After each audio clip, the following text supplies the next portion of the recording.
यहाँ कथाएं नहीं होती थी। पहले स्थान केवल बंद ही रहता था। किसी को साधना करनी हो, किसी को अपने गुरु मंत्र का जप करना हो, आदि आदि भाव करने हो, तो उसकी भी अनुमति लेकर के यहाँ प्रवेश मिलता था। पर शायद 2-3 वर्षों से यहाँ अब क्रम प्रारंभ हुआ। तो ये परम श्रेष्ठ स्थान है, ऊर्जावंत स्थान है ये, जहां हम बैठे।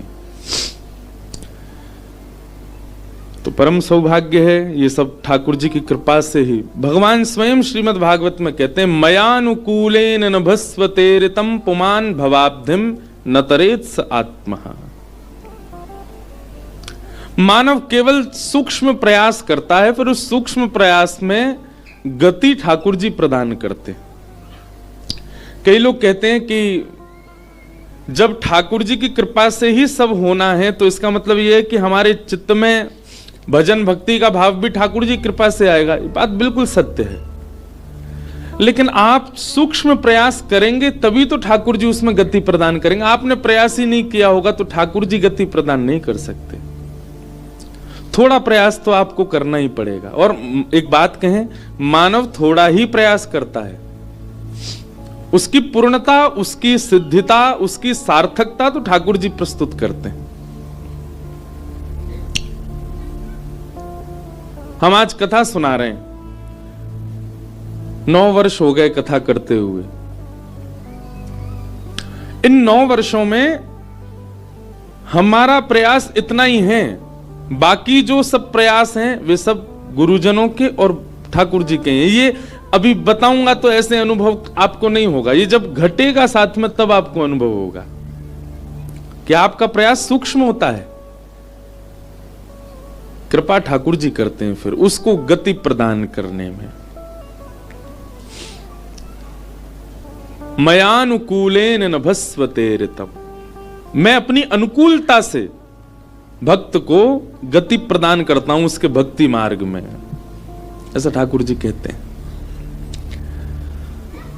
तो ऋषिकेश की ये पावन भूमि और हमारे 9 वर्षों में सबसे ज्यादा हमारी कथाएं जहां हुई हैं वो स्थान ऋषिकेश ही है। सबसे ज्यादा कथा हुई है यहाँ पे। 2 बार तो यही हो गई, गीता भवन नंबर 7 में। एक बार अकिंचन हुई थी, आगे थोड़ा और आगे जाते हैं तो वहां एक स्थान है, वहां पर अभी इसी साल अगस्त में भी अकिंचन हुई थी। ऊपर एक रिजॉर्ट था वहां पर। फिर एक फूल चट्टी स्थान है आगे, वहां पर भी हो चुकी है। तो ऋषिकेश की परम कृपा है दास के ऊपर। हमसे कोई पूछता है कि कथा करानी हमारा जी जगह आप बताओ, तो हम तो ऋषिकेश का ही नाम लेते हैं, सबसे बढ़िया है। तो परमानंद की बात है। आज तृतीय दिवस कथा का हम लोग प्रारंभ करें। क्रम में स्पष्ट है कि कई बार भक्ति से यह भी होता है कि वातावरण अपने आप आपका शरीर अनुकूल बनाने लग जाता है। आप कई साधकों को देखते होंगे कि वे अत्यंत शीतकाल में भी बहुत सामान्य से वस्त्र पहन करके कैसे रह लेते, उनको सर्दी नहीं लगती, उनका भी तो शरीर है। पर भजन जो है ना, वो आपके शरीर को अनुकूल बनाने लग जाता है, परिस्थिति के अनुसार, व्यवस्था के अनुसार, वातावरण के अनुसार। तो यहां से आने से पहले तो शीत का अनुभव होता, पर यहां बैठने के बाद परिस्थिति के अनुकूल होने लग जाता है स्वभाव व्यवहार। और क्षमा कीजिएगा, भजन करने के बाद भी आप परिस्थिति और वातावरण के अनुकूल अपने आप को ढाल नहीं पाते, आपको व्यवस्थाओं की जरूरत पड़ती है, तो आप भजन करते नहीं हो। सोने के लिए ऐसा ही बिस्तर चाहिए, ऐसी ही तकिया चाहिए, ऐसे ही रजाई चाहिए, ऐसे ही गद्दा कंबल चाहिए, तो ही नींद आएगी। तो काय बात का भजन कर रहे हो फिर? भजनानंदी तो हर परिस्थिति में सम होता है, तो हर प्रकार के प्रसाद को पाने में सक्षम होता है, हर प्रकार के वातावरण में ढाल लेता है स्वयं को। हां, बस अत्यंत संसारी वातावरण नहीं झेलता उससे, उसमें उसको दिक्कत होती है।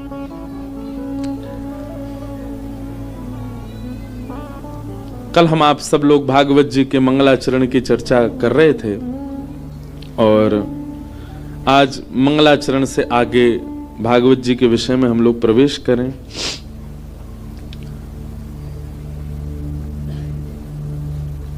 अट्ठासी 88,000 सौनकादि ऋषि बैठे हैं नैमिषारण्य में और उन 88,000 ऋषियों ने सूत जी महाराज से 6 प्रश्न किए और इन्हीं 6 प्रश्नों में अब आगे की कथा चलेगी। तो 6 प्रश्न कौन कौन से हैं?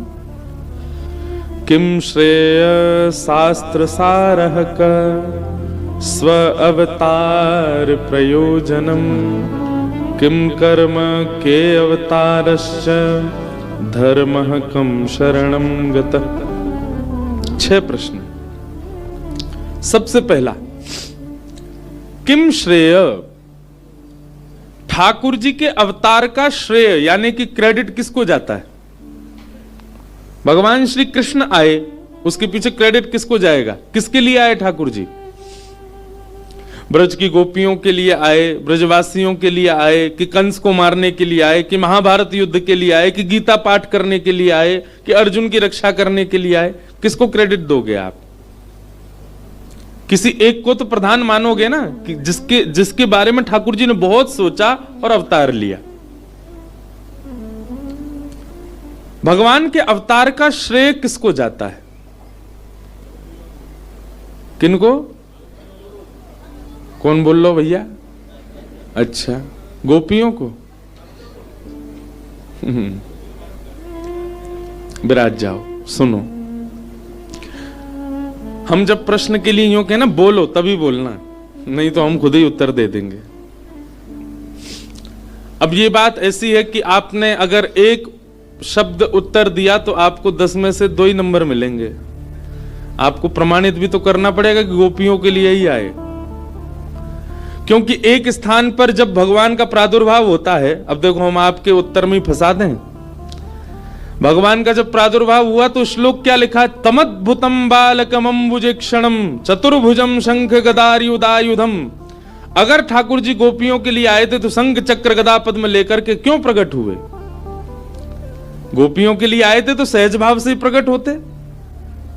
ये गदा लेकर के आना, आयुधों को संग प्रकट होना, इसका मतलब तो ठाकुर जी किसी का वध करने गए। तो यहां तो क्रेडिट कहीं ना कहीं राक्षसों को मिल जाएगा कि उनके वध के लिए ठाकुर जी आए। ठाकुर जी किसके लिए अवतार लेते हैं? इसका वास्तविक और सत्य उत्तर है हमारे लिए। हमारे लिए ठाकुर जी प्रकट होते हैं। गोपियों के साथ में जो व्यवहार है, जो स्वभाव है, कंस के साथ जो लीला है, पूतना अघासुर बकासुर धनासुर, सब कुछ, सबका उत्तर पाकर के जीवन श्रेष्ठ कौन बना रहा है? हम लोग। ठाकुर जी का अवतार किसके लिए हुआ? हम सब के लिए हुआ। निश्चित है कि भक्त प्रधान है। ठाकुर जी का प्रादुर्भाव हुआ, शंख चक्र गदा पद्म लेकर के आए, तो ठाकुर जी ने सबसे पहले विश्वास प्रकट कराया हमारे चित्त में कि निर्भीक हो जाओ। ये आयुधों को देख करके यह समझ जाना कि तुम सब प्रकार से सुरक्षित हो, पर उन आयुधों में कहीं कमल भी है। कमल आयुध नहीं है, कमल कोमलता का स्वरूप है। ठाकुर जी यह भी अनुभव करा रहे हैं कि कोई भी आरती यदि जीवन में आएगा तो उसके लिए आयुध हैं, लेकिन अगर तुम प्रेम प्रस्तुत करोगे तो तुम्हारे लिए कमल भी है समीप में, अत्यंत कोमल कमल। ठाकुर जी का प्रादुर्भाव हम सबके लिए हुआ। कंस वध से भी हम सीखते हैं और गोपियों के साथ जो प्रेम हो रहा है उससे भी हम सीख रहे हैं। माखन चोरी से भी हम सीख रहे हैं, पूतना वध से भी हम सीख रहे हैं, सक्टासुर वध से भी हम सीख रहे हैं, महाराज से भी हम सीख रहे हैं। सारी क्रियाएं केवल और केवल हमको सिखाने के लिए हैं। हम कलियुगी जीवों के लिए ठाकुर जी ने अवतार धारण किया है। तो श्रेय किसको जाएगा? हमको। हमारे लिए ठाकुर जी आए। किम श्रेय। दूसरी बात, इतने शास्त्र हैं हिंदू वैदिक सनातन धर्म में, इनका सार क्या है?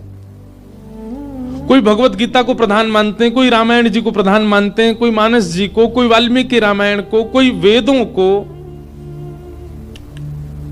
इतने शास्त्रों का सार क्या है? शास्त्र सार क। एक बात याद रखिएगा, दही को जब मथते हैं ना तो मक्खन ऊपर आता है, मक्खन ही सार होता है। दही मथने के बाद नीचे जो रह जाए वो छाछ और ऊपर जो आ जाए वो मक्खन। दोनों में मूल्यवान कौन होता है, छाछ की मक्खन? मक्खन। 18 पुराणों का जब मंथन किया गया तब श्रीमद् भागवत रूपी मक्खन ऊपर आया। अगर आपसे कोई कहे तो समस्त शास्त्रों का सार यदि पूछें, सारम सारम समद्वितम श्रीमद् भागवत। कई लोग आते हैं हमारे पास, महाराज जी शिव महापुराण में तो ऐसा लिखा था, देवी भागवत में तो ऐसा लिखा है, वहां वेदों में तो ऐसा लिखा हो, भागवत जी में ऐसा बता रहे हैं। किसकी बात माने? भागवत जी की मानो। क्योंकि स्वयं श्रीमद् भागवत के विश्राम में वेदव्यास जी महाराज कहते हैं, मैंने 18 पुराण लिखे, मैंने 18 उपपुराण लिखे, मैंने वेद लिखे, इतिहास लिखा, पर यदि पढ़ने की बात आए तो सबको पढ़ो, पर मानने की बात आए तो भागवत जी की बात मानिएगा, क्योंकि ये व्यास जी की अंतिम रचना है। तीसरा प्रश्न, स्व अवतार प्रयोजनम। भगवान के अवतार का प्रयोजन क्या है? ठाकुर जी चाहें तो सारी लीला मानव बनकर के कर सकते हैं, पर कभी कूर्म बन के आते हैं, कभी मत्स्य बन करके आते हैं, कभी बराह बन के आते हैं, कभी नृसिंह बन के आते हैं। जो काम ठाकुर जी ने नृसिंह बन के किया, क्या वो मानव बन के नहीं कर सकते थे? ठाकुर जी ने जो लीला मत्स्य बन करके करी, मछली बन के, क्या वो मानव बन के नहीं कर सकते थे?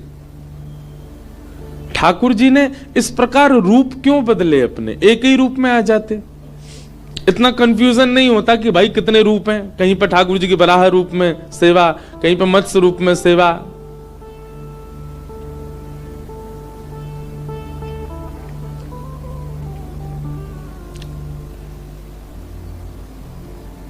कल यहां उत्तराखंड के कुछ लोग आए थे मिलने, उन्होंने यहाँ का एक 5वां धाम बताया, मैं तो गया नहीं कभी। सैम नागराजा सैम नागराजा भगवान कृष्ण का मंदिर है। बोले महाराज जी ये उत्तराखंड का 5वां धाम है। जैसे 4 धाम तो सबको पता है, 5वां धाम। मैंने कहा अच्छा। मैंने कहा कौन है? बोले भगवान कृष्ण ही हैं। वहां के राजा पर कृपा करने के लिए ठाकुर जी वहां आ गए थे, और फिर कहते हैं कि यहाँ की ऐसी मान्यता कि ठाकुर जी फिर वहीं रहे, इसीलिए कहे बोले पूरे हिमालय पर आप कहीं भी चले जाए महाराज जी, रास्ता आपको नागों की भांति ऐसे टेढ़े मेढ़े ही मिलेंगे। क्यों? बोले स्वयं नागराजा ही भ्रमण करते गए और इस भाव से भ्रमण किए, हिमालय की प्रत्येक चोटी महादेव है और महादेव के गले में सर्प पड़ा है, इसलिए यहाँ के जो मार्ग हैं, पगडंडियां हैं, वो नाग के भांति ही हैं। प्रत्येक महादेव के गले में सर्प है, इस भावना से। तो स्वयं नागराज महाराज भगवान कृष्ण वो ऐसे ही चले पूरे मार्ग पर कि महादेव का वंदन करते हुए चले, इसलिए सब पगडंडियां ऐसी, ऐसा वो बता रहे थे। इतने रूप ठाकुर जी के, इतने अवतार क्यों? ठाकुर जी का इसमें स्वभाव पता चलता है। मानव का स्वरूप कैसा होता है? एक बार एक पदवी मिल जाने के बाद वो कभी उस पदवी का त्याग नहीं कर सकता, उस पदवी से नीचे नहीं आ सकता। निमंत्रण दिया कथा सुनने, आइए हम ऋषिकेश में कथा करा रहे हैं। अगर वो पदवी वाला व्यक्ति होगा ना तो सब व्यवस्था पूछेगा, कहां रुकूंगा मैं, मेरे बैठने की व्यवस्था कहां होगी, मेरे लिए ऐसा करना आदि आदि। अरे भैया सुनने के लिए बुला रहे हैं तुमको। लेकिन पदवी वाला व्यक्ति अपनी व्यवस्थाएं पूछता है। ठाकुर जी कैसे हैं? त्रिलोकी ब्रह्मांड नायक हैं, लेकिन फिर भी मत्स्य बनने में उनको जरा भी मन में भावना नहीं, अपनी पदवी से कभी भी बिलग होने में उनको संकोच नहीं होता। अरे मत्स्य तो फिर भी अच्छा है, जिसको पूरी दुनिया नहीं छूती। बराह सूकर तक बन गए ठाकुर जी। भगवान कहते हैं तुमको स्वयं की गंदगी स्वच्छ करने में लज्जा होती है, पर बराह सूकर तो पूरे विश्व की गंदगी साफ करता है। वह तक रूप धारण कर लिया ठाकुर जी ने। इसका मतलब क्या है? ठाकुर जी वर्सेटाइल हैं, वो एक रूप में नहीं रहते। वो अपनी पदवी कभी भी त्याग सकते हैं, उनके लिए पदवी प्रधान नहीं है। इसलिए ठाकुर जी ने अनेक रूप धारण किए। स्व अवतार प्रयोजनम। फिर अगला प्रश्न आया, किम कर्म, ठाकुर जी करते क्या हैं? ठाकुर जी का काम क्या है? वो तो काम से विहीन है, उनको कर्म बंधन तो होता नहीं, तो फिर ठाकुर जी करते क्या हैं? मैं भगतन को दास, भगत मेरे मुकुट मणि, मैं भगतन को दास। ठाकुर जी पता क्या करते हैं? जहां मार्ग नहीं है वहां स्वयं आगे चल करके मार्ग प्रशस्त करते हैं। ठाकुर जी पगडंडी बनाते हैं ताकि पीछे आने वाले लोगों को दिक्कत ना हो। ठाकुर जी का कर्म क्या है? एक मानव के भांति पूरा जीवन जी करके ठाकुर जी दिखा देते हैं कि ऐसा ऐसा ऐसा ऐसा जीवन होता है, अब तुमको क्या करना है समझ लो। हमारे जीवन में घटने वाली हर घटना का उत्तर या तो रामावतार में या कृष्णावतार में, हर घटना का उत्तर।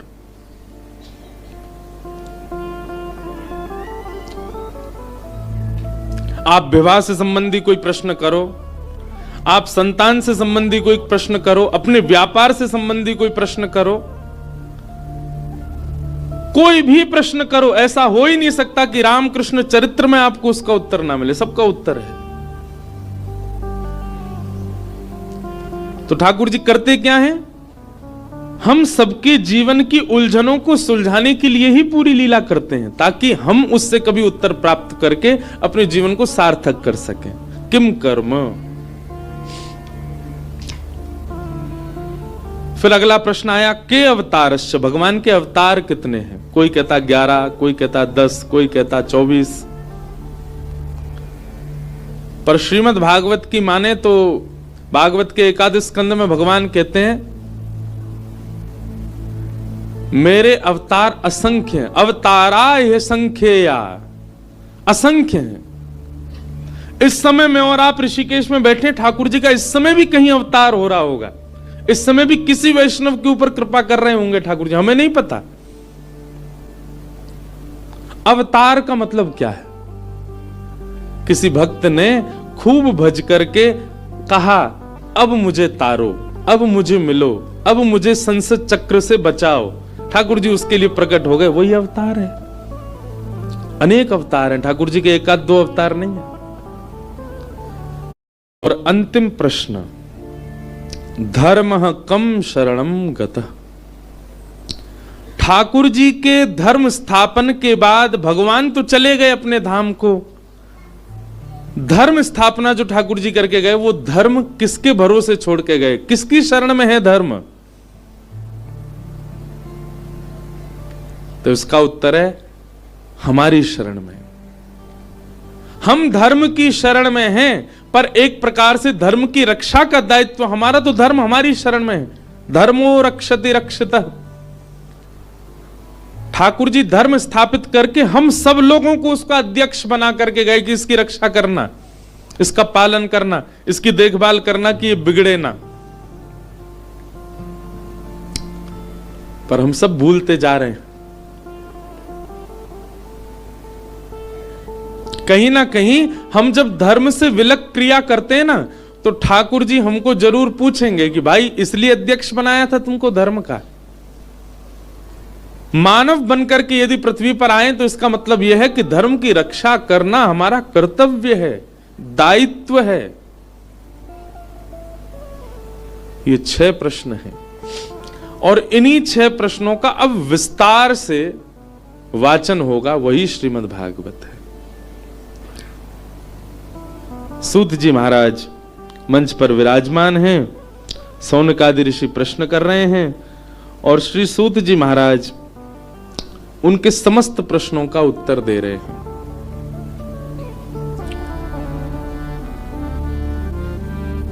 क्या कह रहे हैं? धर्मस्य यापवेगस्य नार्थोत्थायोपकल्पते नार्थस्य धर्मैकान्तस्य कामोलाभाय स्मृत। धर्मस्य व्याप वर्गस्य, बहुत ध्यान से सुनिएगा। हमारा धर्म क्या है? अपवर्ग, पवर्ग नहीं है। सब लोग इधर देखो, बहुत ध्यान से सुनो। पहले मैं कथा में इस विषय को कहता था, बहुत साल से नहीं कहा। धर्मस्य व्याप वर्गस्य। हम सब लोगों ने हिंदी पढ़ी है अपने स्कूल में, तो हिंदी में पवर्ग शब्द पढ़ाए गए। चवर्ग, तवर्ग, तवर्ग, कवर्ग, पवर्ग। पवर्ग शब्द कौन कौन से होते हैं? प, फ, ब, भ, म। कई सारे बालक बैठे हैं, उनने तो पता ही नहीं जाने क्या है ये। होठों के स्पर्श से जो शब्द बोले हैं वो पवर्ग शब्द हैं। प, फ, ब, भ, म।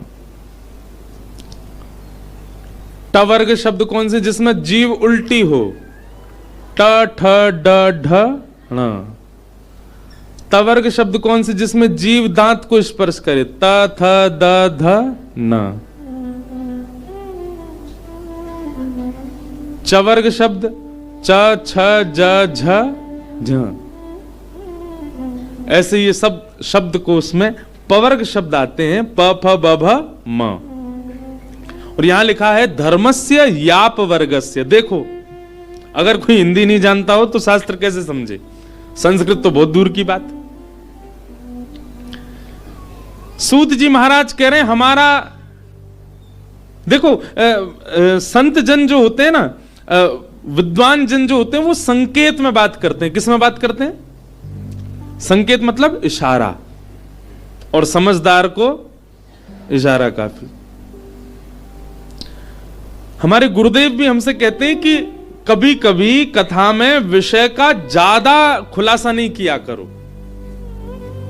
मैं कहता हूं हमारे गुरुदेव आजकल के बच्चे सुनते हैं तो उनके लिए थोड़ा करना पड़े। बोले नहीं, फिर भी ज्यादा मत खोलो, थोड़ा सा संकेत दो, बाकी उनको सोचने दो। लेकिन आजकल के विचित्र हैं श्रोता, सोचते तो है ही नहीं, कथा सुन के चले गए, बस जितना सुनो उतना काफी। थोड़ा विचार करना, आपको होमवर्क मिलना चाहिए, थोड़ा खुद भी विचार करो। पर इस विषय को हम खोलते हैं।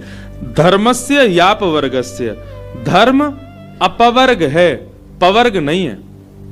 पवर्ग में शब्द होते हैं प, फ, ब, भ, म। यानी कि धर्म को इन 5 स्थानों पर करना उचित नहीं माना जाता।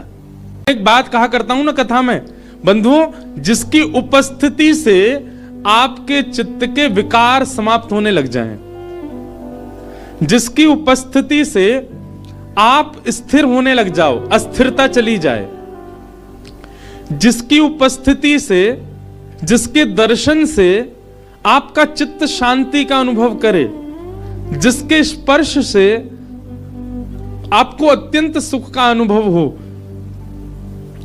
जिसके रसस्वादन से आप परम पवित्रता का अनुभव करो। समझना, या तो वो कोई भगवद पार्षद है या साक्षात भगवान है। गंगा उनमें से एक है। श्री गंगा जी का दर्शन स्थिरता देता है। आप बहुत देर तक गंगा जी को देख सकते हो, आपका मन विचलित नहीं होगा। गंगा जी का स्पर्श आपको अत्यंत शीतल, अभी तो बहुत ही ज्यादा शीतलता का सुन्न भी कर सकती हैं, पर वैसे गंगा जी का स्पर्श शीतलता का अनुभव कराता है। गंगा जी का पान, वो एक घूंट भी आप लेंगे ना तो आपकी जीभ से लेकर के आपके गर्भ तक ऐसा अनुभव होगा कि जैसे मानो कितना पवित्र हो गया हो। श्री गंगा जी का स्पर्श करके वायु भी इतनी पवित्र सी लगती है कि ऐसा लगता है मानो सर्वांगीण पवित्रता आ गई हो। ऐसा ही स्वरूप यदि किसी व्यक्ति के द्वारा, व्यक्ति के उपस्थित होने पर भी होता हो तो यही समझो कि वो भी कोई भगवत पार्षद या भगवान ही है, जिनकी उपस्थिति से अपने आप सब बदलने लग जाता हो, आपका वातावरण शुद्ध होने लग जाता हो।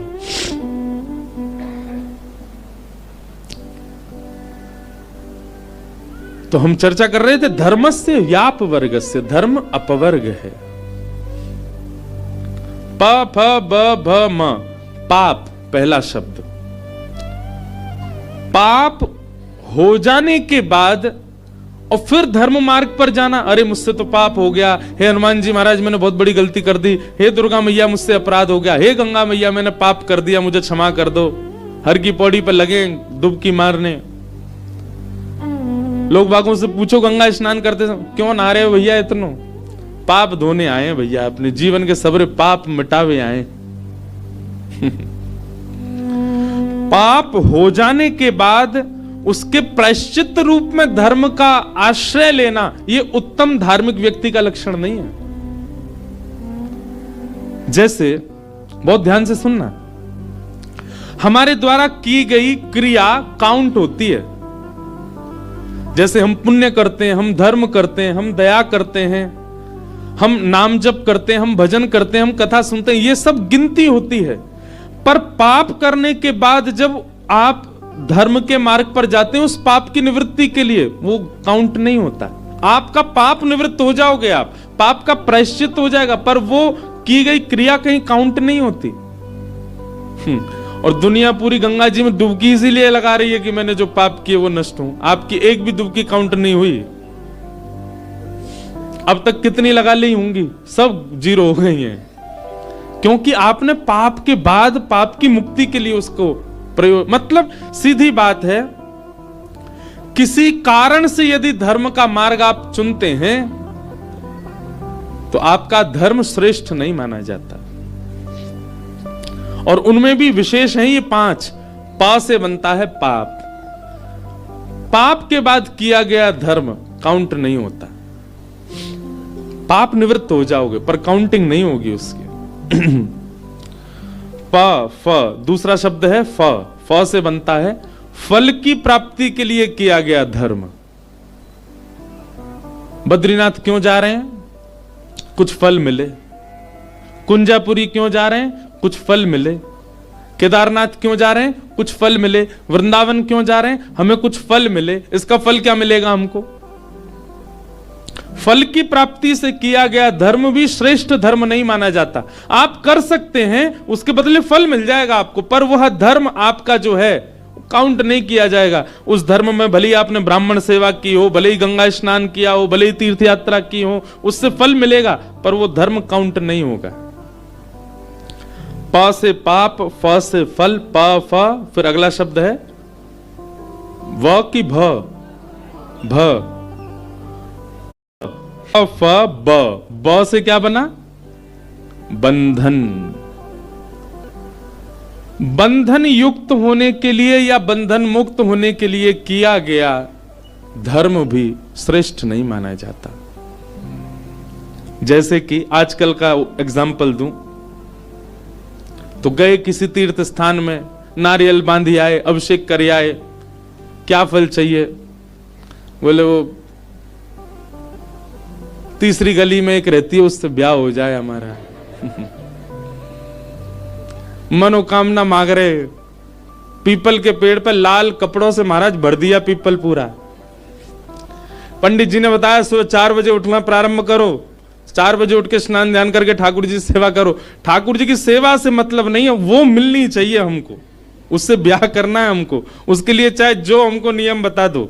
बंधन युक्त होने के लिए आप धर्म का आश्रय ले रहे हो, और वैसे ब्राह्मणों को पूछते नहीं है, वैसे धर्म का कोई स्थान नहीं है, पर हां फेरा तो अग्नि जला के ही लेंगे।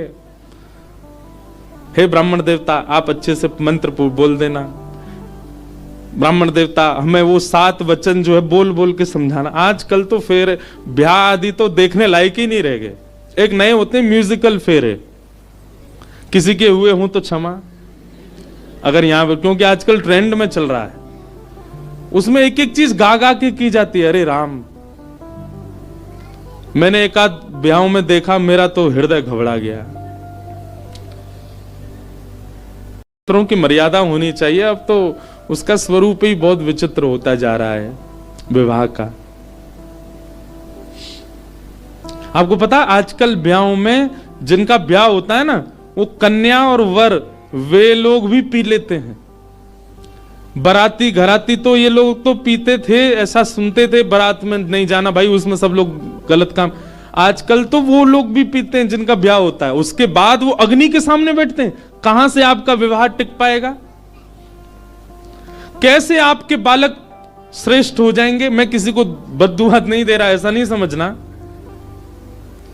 फिर आप चाहते हैं कि आपका संबंध, आपका वैवाहिक जीवन या आपका जो आगामी जीवन है वो बहुत शुद्ध हो। कैसे? प्रारंभ ही शुद्ध नहीं था, वो पूरा शुद्ध कैसे हो सकता है? किसी ना किसी को तो उसका पाप भोगना पड़ेगा। और क्षमा कीजिएगा, माता पिता के द्वारा किए गए इन पापों को कभी कभी बालक भोगते हैं या बालकों के संतानों को भोगना पड़ता है। इसलिए कम से कम भैया, यहां युवा बहुत बैठे हैं, मेरी प्रार्थना है कम से कम ये विशिष्ट समय है। वैसे तो करना ही नहीं चाहिए कुछ भी गलत, पर इनमें तो बिल्कुल ही नहीं करो, जहां पर धर्म भी हो। तो प से पाप, फ से फल, ब से बंधन। तो जो आप विवाह करते हैं और विवाह के लिए जब धर्म का आचरण करते हैं, उसमें भी आपका धर्म गिना नहीं जाता, उसकी भी काउंटिंग नहीं होती। बालकों किनारे में बैठ जाओ, प फ ब और फिर आता है भ। भ से बनता है भय। भय से किया गया भजन, भय से किया गया धर्म, भय से की गई साधना, भय से किया गया नाम जप, वह भी आपका कभी काउंट नहीं होता। भय से नहीं। जैसे ही बस चलनी चालू हुई ऋषिकेश से, कभी बस में गए बद्रीनाथ? मैं गया हूं एक बार, छोटा था तब गए थे। जैसे ही बस चलनी शुरू होती है या गाड़ी चलनी शुरू होती है, ऋषिकेश से ऊपर जैसे ही पहुंचे, शिवपुरी पार हुआ, और जैसे ही महाराज टर्न आता है, भूत पिशाच निकट नहीं आवे, महावीर जब नाम सुनावे, ना से रोग हरे सब पीरा जपत निरंतर हनुमान, ओम नमः शिवाय, ओम नमः शिवाय, ओम नमः शिवाय, ओम नमः शिवाय। हे गंगा भैया कृपा करना, हे भैया बस वाले भैया ने किनारे आके चला, भैया कहां ले जा रहे हो भैया? आपका यहां से लेकर के गंगोत्री तक, यमुनोत्री तक, जमुनोत्री तक, बद्रीनाथ केदारनाथ तक जो भय के कारण जो नाम निकलता है, वह भी कभी भजन में काउंट नहीं होता, क्योंकि वो भय के कारण है। कहीं मुझे पाप ना लग जाए, कहीं किसी का गलत मेरे साथ ना हो जाए, मेरे से एक अपराध हो गया, उसकी पीड़ा, उसके कारण गंगा जी को प्रणाम करना। भय यदि मूल में है, पांचों चीजें यदि आपके मूल में हैं और आप भजन कर रहे हो, तो फिर आपका भजन नहीं गिना जाएगा। पाप की निवृत्ति के लिए, फल की प्राप्ति के लिए, बंधन युक्त होने के लिए, भय मुक्त होने के लिए।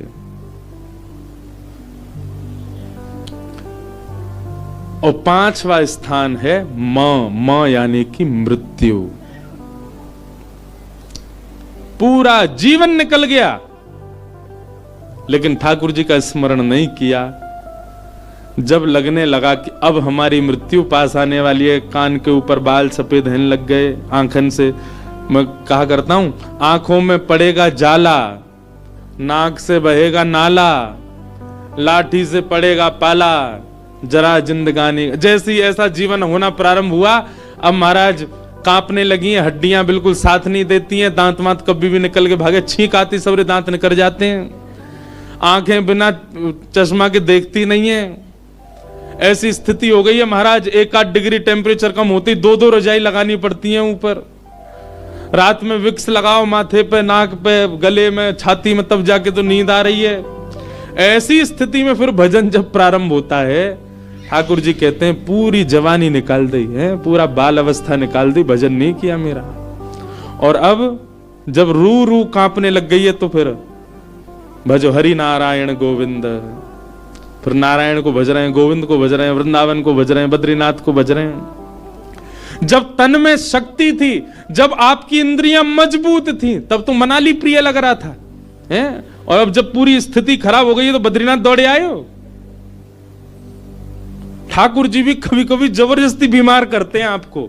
अच्छा एक बात देखिए आपने, बद्रीनाथ केदारनाथ का है तो एल्टीट्यूड काफी ऊपर, पर उससे भी ऊपर लोग चले जाते हैं कई जगहों पे, वहां लोगों की बीमार नहीं होते। पर बद्रीनाथ केदारनाथ में आपको ऐसा कोई क्लिनिक हॉस्पिटल नहीं मिलेगा जहां मरीज नहीं भरे पड़े हों। सबकी सांस रुक गई, किसी को हृदय की बीमारी हो गई, किसी के कुछ हो गया, किसी कुछ। क्यों? ये ठाकुर जी दंड देते हैं कभी कभी। क्यों निकाल दिया पूरा जीवन मेरे बिना? वहां तब तो तुमको बहुत कुछ दिख रहा था, और अब जब सब स्थिति खराब होने लगी तो यहां दौड़े आए हो। अच्छा ठाकुर जी नहीं दे रहे, ठाकुर जी के जो नीचे के गण है ना वो नाराज होते हैं, ठाकुर जी नाराज नहीं होते। भैया पाप प फ ब भ म, ये याद रखना। पाप, फल, बंधन, भय और मृत्यु, इन 5 स्थानों में किया गया धर्म, इन 5 भावों में किया गया भजन, इन 5 भावों में किया गया नाम जप, इन 5 उद्देश्यों से भगवत स्मृति जब हम करते हैं तो ठाकुर जी उसको कभी गिनते नहीं है। वो आपकी काउंट नहीं होती, उससे कोई पुण्य मिलने वाला नहीं है, उससे ठाकुर जी मिलेंगे नहीं आपको।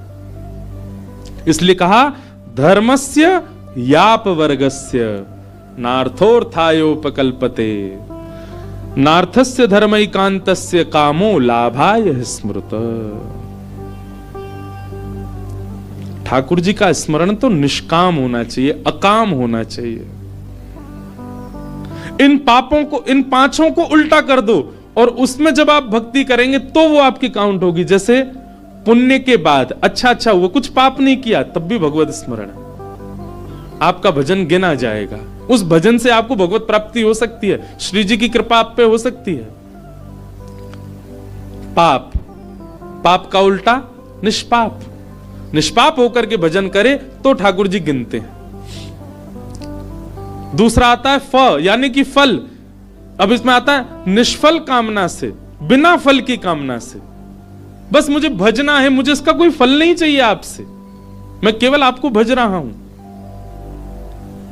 आप सब लोग भी जानते हैं, तो व्यवहार की बात है। आपके घर पर कोई व्यक्ति केवल इसलिए आता क्योंकि उसका कोई काम आपसे बन रहा है, आपको वो व्यक्ति प्रिय नहीं होता, क्योंकि वो अपने कामना से आया, अपने काम बनवाने के लिए आपके पास आया।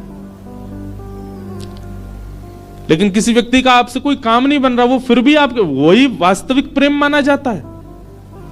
तो बिना फल के जब भगवत, आप वृंदावन क्यों गए? ऐसे ही गए हैं, बस अपने प्रियालाल जी को देखने गए, अपने राधा वल्लभ को देखने गए, अपने राधा रमन जी को देखने गए हैं।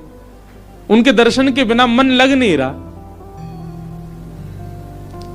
ऐसा भजन ये गिना जाता है। तो पाप यानी कि निष्पाप से भजन करो, फल यानी कि बिना फल की कामना के भजन करो। तीसरा आया बंधन।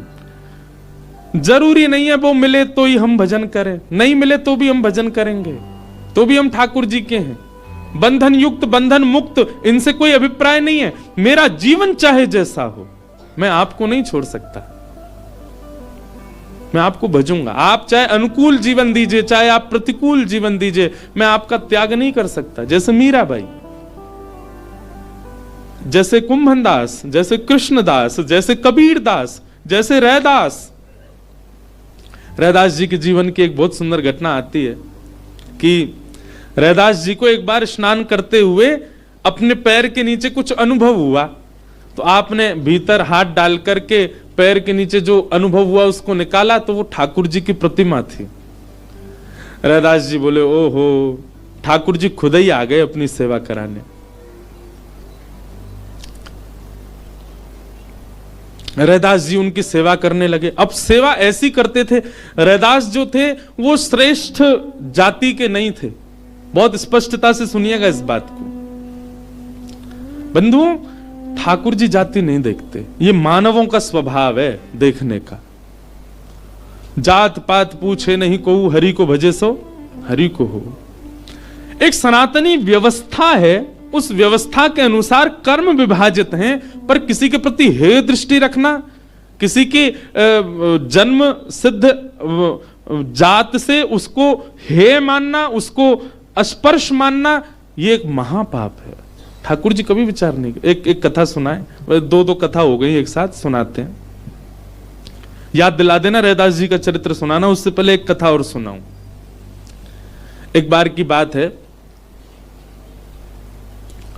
उड़ीसा में पूज्य श्री मलुक वाले महाराज जी एक बार सुना रहे थे, उनसे सुनी थी कि उड़ीसा में जगन्नाथपुरी में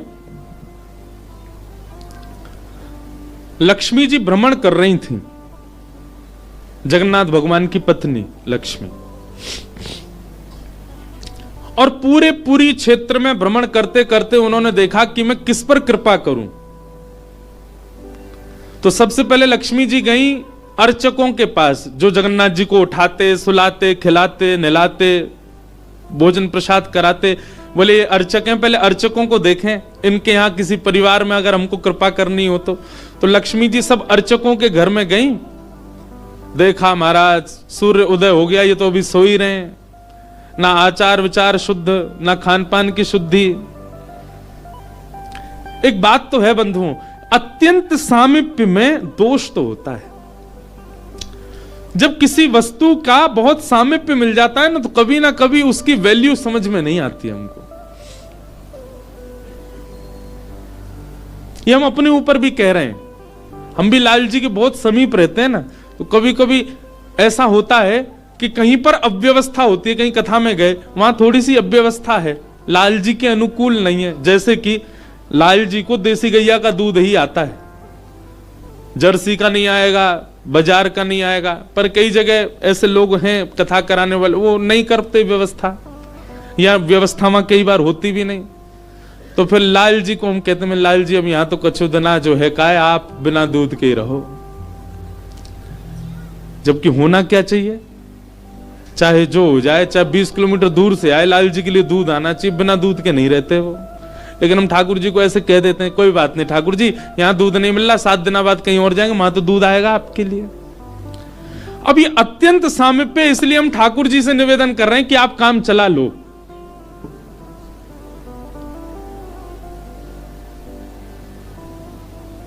महाराज जब नया नया ब्याह होता है ना घर की लाली का, तो दामाद जी पहली बार जब घर आते हो, दामाद जी कोई डिमांड कर दें कि ये मिठाई खानी है, तो सारे जितने घर के साले होते हैं, घर के बड़े, वो 50 किलोमीटर भागते हैं, जीजा जी के लिए लेके आना है, उन्होंने मांगा है।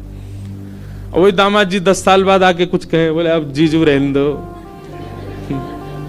क्या करोगे खाके।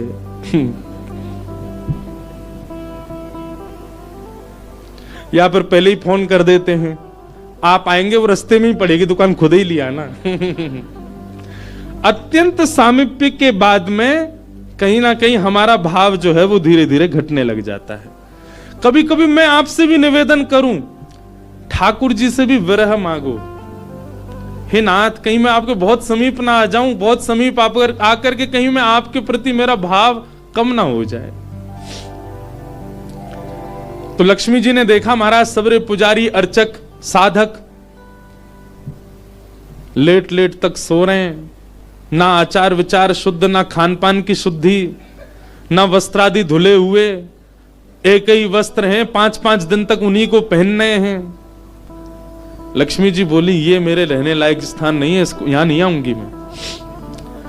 और तभी लक्ष्मी जी ने आगे जाकर के देखा कि वह परिवार जिनको झाड़ू लगाने की सेवा थी, नाली आदि साफ करने की सेवा थी, जिनको मंदिर में प्रवेश तक नहीं करने दिया जाता, उनके घर में गोबर का चौका, सब ब्रह्म मुहूर्त में उठ गए हैं, तुलसी जी को जल दे रहे हैं, घर में बिल्कुल शुद्ध भोजन बन रहा है, आचार विचार की शुद्धि, हाथ स्वच्छ है, पैर बच, जन्म से उनकी जाति कहीं ऊंची नहीं है, लेकिन बाकी सब कुछ उनका स्वस्थ था, बिल्कुल शुद्ध था। एक बात याद रखना बंधु, लक्ष्मी जी की कृपा चाहते हैं ना, पवित्र रहना प्रारंभ कर दो। लक्ष्मी जी को पवित्रता बहुत प्रिय है। आपने आज जो वस्त्र पहने, कल अगर आपने पहन लिए, लक्ष्मी जी तुरंत चली जाएंगी। अपवित्रता लक्ष्मी जी को प्रिय नहीं है। लक्ष्मी जी बोली ये अच्छी है, इसके यहां मैं जाऊंगी। लक्ष्मी जी प्रत्यक्ष प्रकट हो गई उनके घर में जाकर के। अब वे तो बेचारे छोटे मोटे लोग, बेचारे ज्यादा धनवान तो थे नहीं। उन्होंने जब देखा कि अत्यंत गहने पहन रखे हैं, ऐसी मधुर सुगंधी आ रही है, रूप देख करके नेत्रों के पलक नहीं झपके जा रहे, सबने दंडवत प्रणाम किया। बोले आपका परिचय? बोले हम जगन्नाथ जी की गृहिणी हैं, साक्षात लक्ष्मी। वे सब घर के लोग, अरे हमारे घर का तो जल भी आपके स्पर्श योग्य नहीं है, हम तो ऐसे लोग हैं, हम तो नीचे लोग हैं। ये लक्ष्मी जी बोली ये सब बात नहीं करो, हम लोग ठाकुर जी ये सब विचार नहीं करते। तुम्हारा आचरण देखो कितना शुद्ध, तुम्हारे व्यवहार कितना शुद्ध, तुम्हारी बुद्धि कितनी शुद्ध है। और सुनो, चौकी लगाओ, जो भी घर में बना है प्रत्यक्ष थाल में पधराओ, हम तुम्हारे यहां प्रसाद पा करके जाएंगे। पूरा घर भाव विवल हो गया, सबके नेत्रों में आंसू, साक्षात लक्ष्मी जी आई हैं। सबने पवाया। लक्ष्मी जी प्रेम से प्रसाद पा रही थी, तभी जगन्नाथ जी के बगल में ही विराजती हैं सुभद्रा जी, सुभद्रा जी के बगल में विराजते हैं श्री बलराम जी। बलराम जी भ्रमण कर रहे थे पुरी में, भ्रमण करते करते वो घर घरों में झांक के देख रहे थे क्या हो रहा है। जैसे ही उस घर में झांक के देखा तो श्री लक्ष्मी जी प्रसाद पा रहे हैं। बलराम जी बोले राम राम राम राम राम राम, ये झाड़ू पोंछा बर्तन करने वाले लोग, इनके यहां पर चले जाओ, इन पे कृपा करो। पर भैया इनके यहां तो भक्ष भक्ष भी बनता होगा, मांस भी बनता होगा, और ये लक्ष्मी जी यहां बैठ करके प्रसाद पा रही, हमारी घर की बेटी, हमारी घर की बहू, बिल्कुल आचार विचार की शुद्धि नहीं रखी। नाक फूल गई।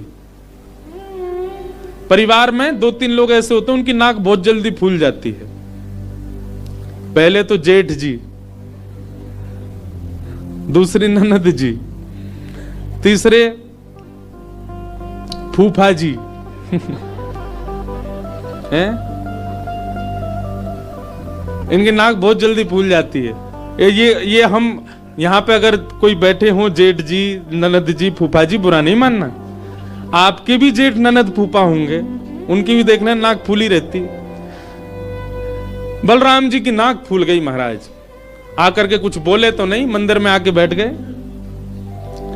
जगन्नाथपुरी में जो भात बनता है ना, इसीलिए जगन्नाथपुरी में एकादशी नियम नहीं है। क्यों? क्योंकि वहां जो भात निर्मित होता है, ऐसा मान्यता है कि वो लक्ष्मी स्वयं अपने हाथ से बनाती है।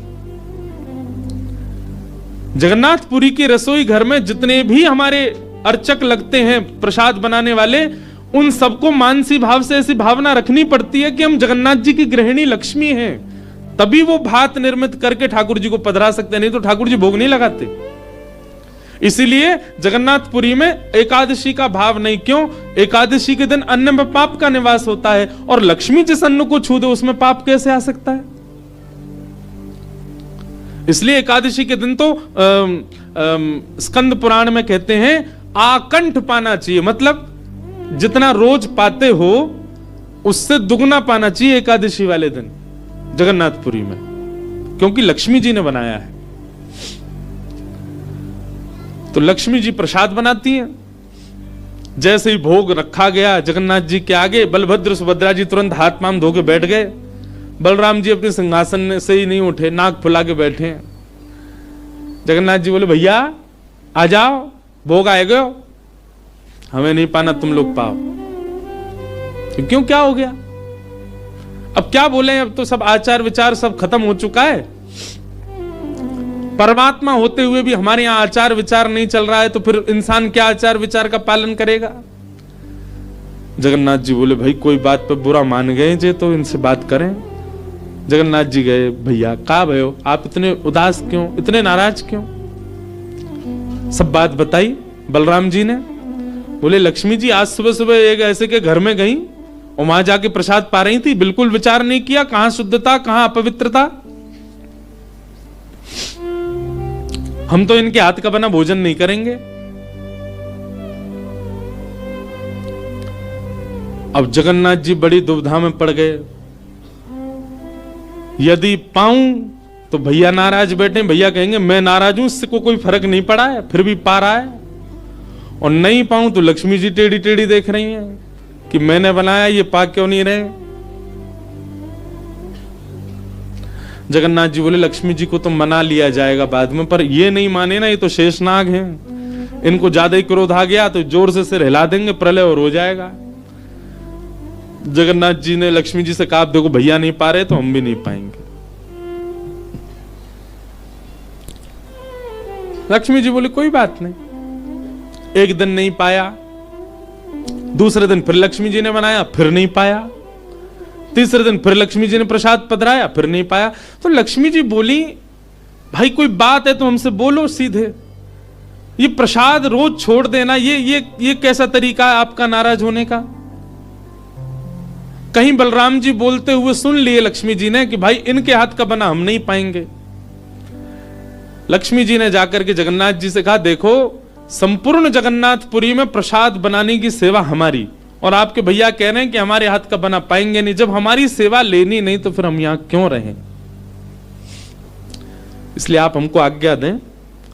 अब हम जहां हमारा सुख है हम वहां चले जाते हैं, हम चले जाते हैं श्री क्षेत्र से। जगन्नाथ प्रभु कुछ, अच्छा जगन्नाथ जी को भी लीला करनी है इसलिए वो कुछ नहीं बोले। अब कुछ नहीं बोले तो लक्ष्मी जी समझ गई, बोले मौन मतलब हां ही होता है। लक्ष्मी जी बोले ठीक है आप लोग शयन करो। रात्रि का समय, बलभद्र सुभद्रा जगन्नाथ जी के कपाट बंद हो गए। लक्ष्मी जी बोली अब हम जा रही हैं, और मंदिर से श्री लक्ष्मी जी चली गई। प्रातः काल ब्रह्म मुहूर्त का समय हुआ। महाराज जगन्नाथ जी बलराम जी जैसे ही उठे तो क्या पाया, नीचे फर्श पे पड़े थे। कहां सोने के सिंहासन पर सोते थे, सोने के बिस्तर पर सोते थे, बढ़िया लत्ता पहन के रहते थे, गले में स्वर्ण की मालाएं, हाथ में स्वर्ण के कड़ूला, पाम में स्वर्ण के कड़ूला आदि सब पहन के सोते थे। लेकिन लक्ष्मी चली गई तो सब चला गया। सवेरे उठे तो फर्श पे पड़े थे। बलराम जी बोले लाला जी कहाँ है वो, हमारे सिंहासन वगैरह कहां चले गए। ठाकुर जी बोले लक्ष्मी जी चली गई ना, लक्ष्मी तो मतलब सब होता है। बलराम जी ने अपनी तिजोरी जाकर के खोली, सबरे वस्त्र चले गए, आभूषण चले गए, सब आयुध चले गए, फटे पुराने मैले कुचैले बिना धुले महीनों के सालों के वस्त्र पड़े थे। और यही होता है, लक्ष्मी जाती है तो यही रह जाता है। लेकिन बलराम जी भी अपनी पूरी उसमें थे, बोले कि हम भी कुछ नहीं कहेंगे, ठीक है जैसे हैं वैसे रह लेंगे, कोई लक्ष्मी जी के जाने से हम पे फर्क थोड़ी पड़ रहा है। चल लाला भोजन को समय है गयो, प्रसाद पामे। ठाकुर जी बोले कैसे प्रसाद पाएंगे, प्रसाद तो लक्ष्मी बनाती है, लक्ष्मी चली गई, खुद ही बनाना पड़ेगा। बोले हाँ हाँ तो हम पे कोई बनावी कमी, हम दोनों मिलके बनाएंगे। कृष्ण बलराम दोनों गए रसोई घर में, जाकर के देखा तो महाराज वहां से अन्न दाल चावल सब चले गए, क्यों सब लक्ष्मी से ही आते हैं। कहां तक कहें चूल्हा जलाने की लकड़ी भी नहीं बची, वो भी लक्ष्मी से ही आती है। लक्ष्मी गई और सारी श्री लेकर के चली गई अपने साथ। एक दिन दो दिन, अब तो दर्शनार्थी आने बंद हो गए, क्यों मंदिर की श्री भी चली गई। जगन्नाथ जी और बलराम जी चुपचाप बैठे हैं अपने सिंहासन पर, भूखे प्यासे बेचारे, आंख बाहर निकल आई। बलराम जी बोले लाला, बोले हाँ 2 दिन आए गए लाला, भोजन ना एक कियो, और 2 दिन पहले गुस्सा में ना कियो, 4 दिन आए गए, और कछु है भी ना, कहा करें। देखो इस बात को कोई ऐसे मत ले लेना, लोग सोचने वाले यूं भी लेते हैं, बताओ महाराज जी कुछ भी बोल रहे हैं, वो साक्षात ब्रह्म है, लक्ष्मी जाने से उन पर कोई प्रभाव पड़ेगा? लक्ष्मी जाने से कोई प्रभाव नहीं पड़ता ठाकुर जी पर ठाकुर जी बलराम जी को बताना चाह रहे हैं कि भाई किसी को हेय दृष्टि से मत देखो, उसी के लिए पूरी लीला हो रही है। ठाकुर जी बोले दाऊ दादा एक काम है सके, बोले कहा,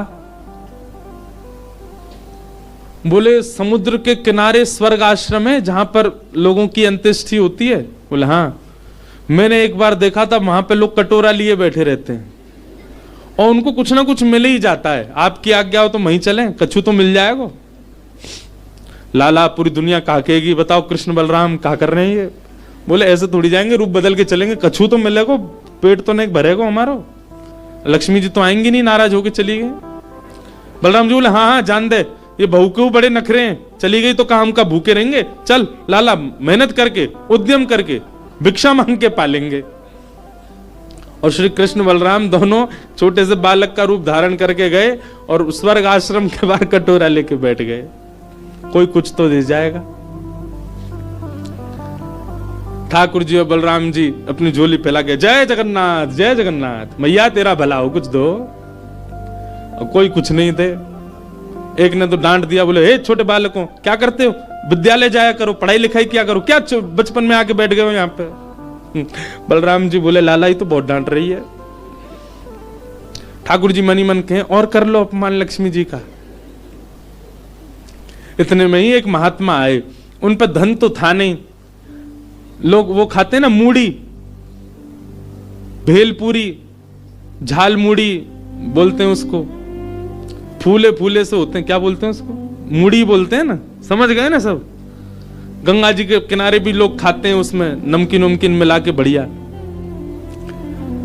तो उनके पास में बस मूढ़ी थी, महात्मा जी के पास थी भेल, तो लाई भी बोलते हैं उसको, लाई। ठाकुर जी ऐसे झोली फैला के बैठे, बलराम जी भी। तो महात्मा जी ने क्या किया, ऐसे करके लो बच्चों, लो पालो, पेट भर लो। बलराम जी बोले लाला एक समय को भोजन तो मिल ही गए। ठाकुर जी बलराम जी दोनों खुश हुए। लक्ष्मी जी ने दूर से देखा, ए पवन देव जोर से बहना प्रारंभ करो। ऐसी जोर की हवा चली महाराज, सबरी मूढ़ी उड़ गई। बलराम जी और ठाकुर जी पीछे पीछे भागे, मूढ़ी सबरी उड़ गई। बलराम जी बोले लाला ये क्या हो गया।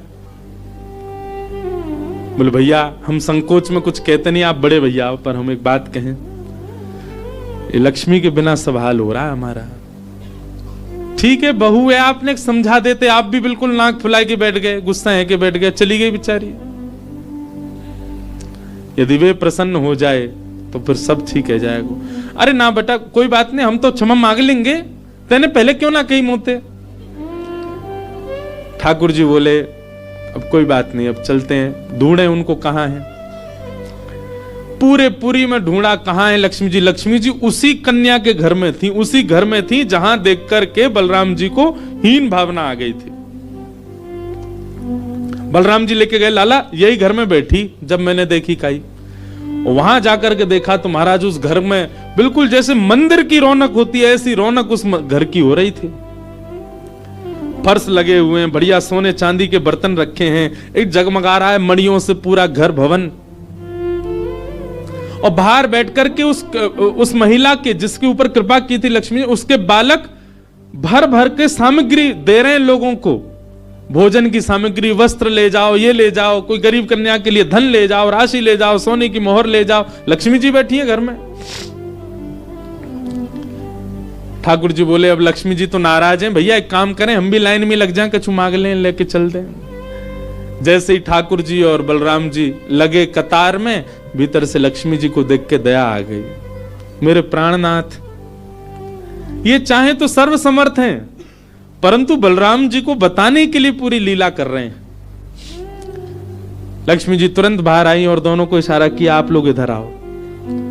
बलराम जी बोले देख बहू तू नाराज मत हो, हम ते गलती है गई, और वैसे गलती तेरी भी कम नहीं, तो को नहीं जानो चाहिए ऐसी जगह। लक्ष्मी जी बोली दाऊ दादा,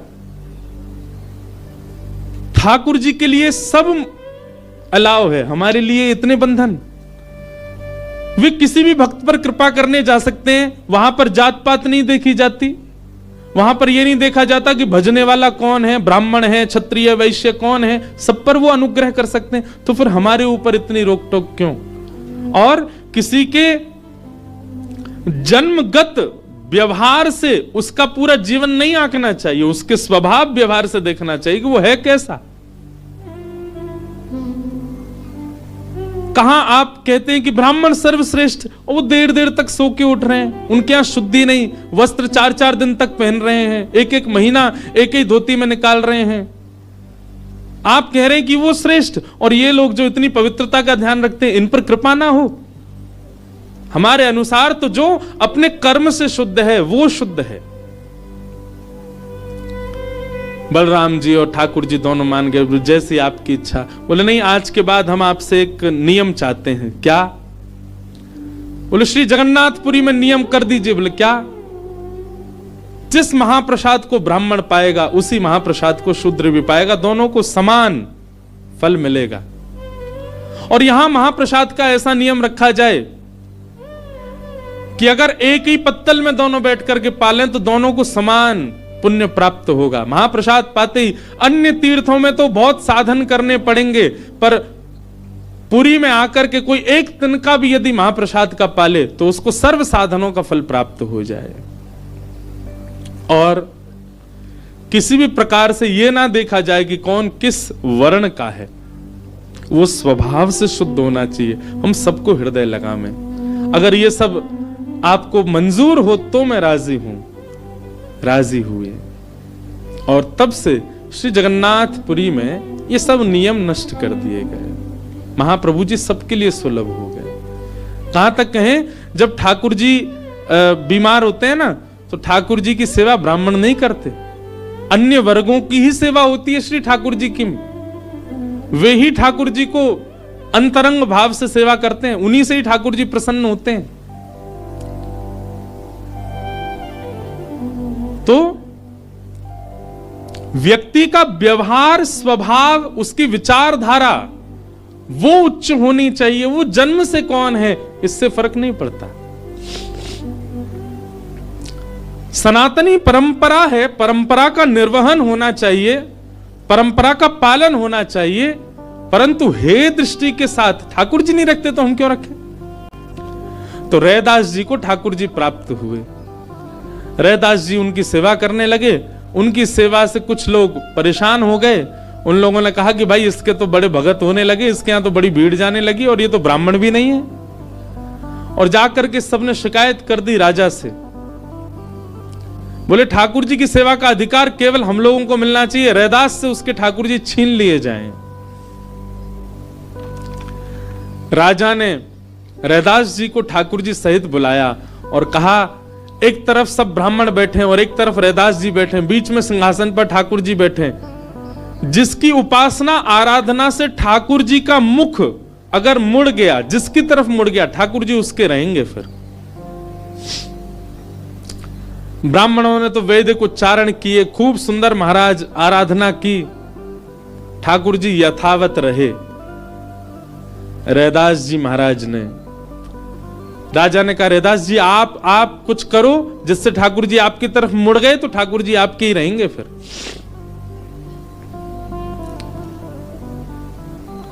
रैदास जी ने एक पद गाया,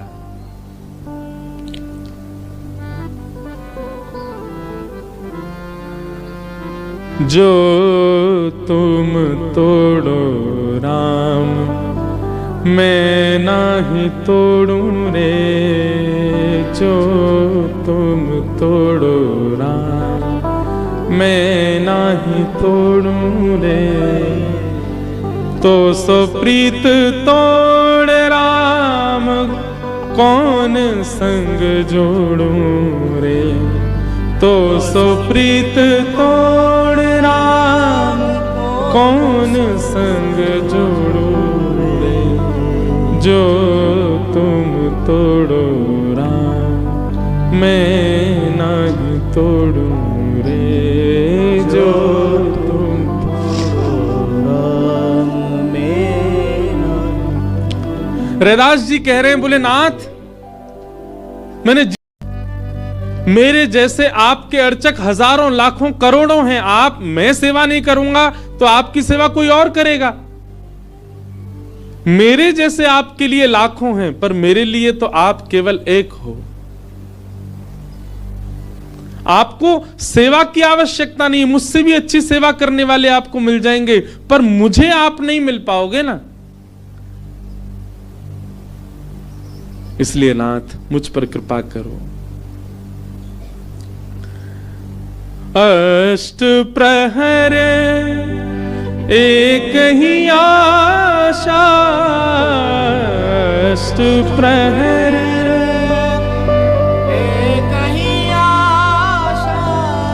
मन क्रम वचन कहे रैदास, मन क्रम वचन कहे रैदास।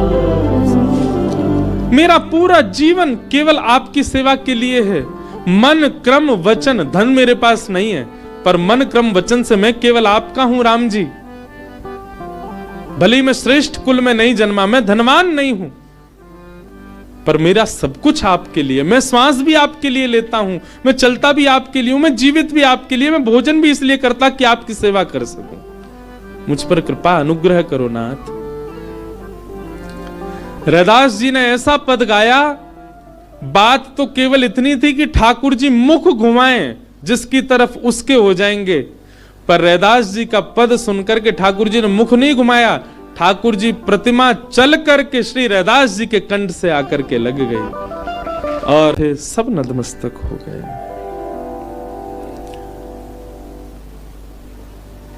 भैया,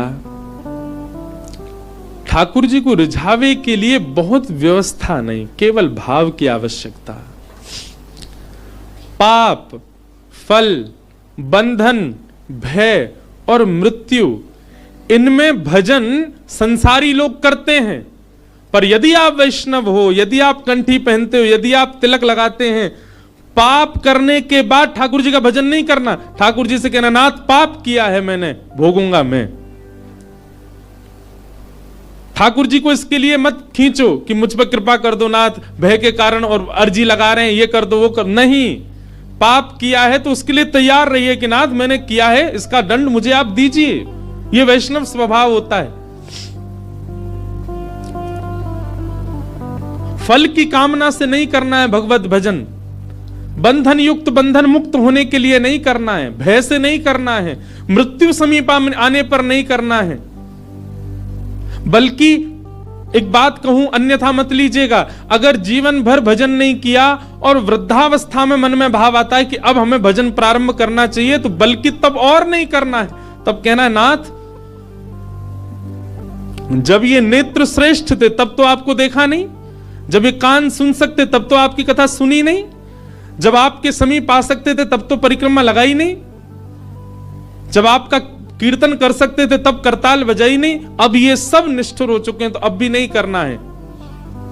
अरे माधवदास जी के चरित्र में आता है, वे 21 वर्ष की आयु में जगन्नाथपुरी गए और जगन्नाथपुरी जाकर के 3 दिन तक अनशन व्रत पर रहे।